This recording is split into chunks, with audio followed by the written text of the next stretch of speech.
Got it. What is up, guys? We're back with another Snowy surprise. I just got the new Monsters Pin for Love plush pendant series. This is the M through Z option. So you can see there's like a ton of different colorways.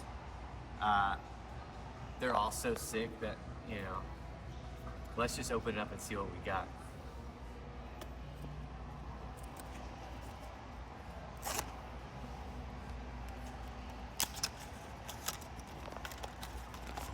Oh, it's the new bag.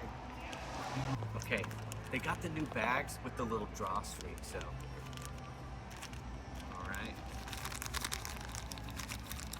What do we get? Oh, yeah. So sick.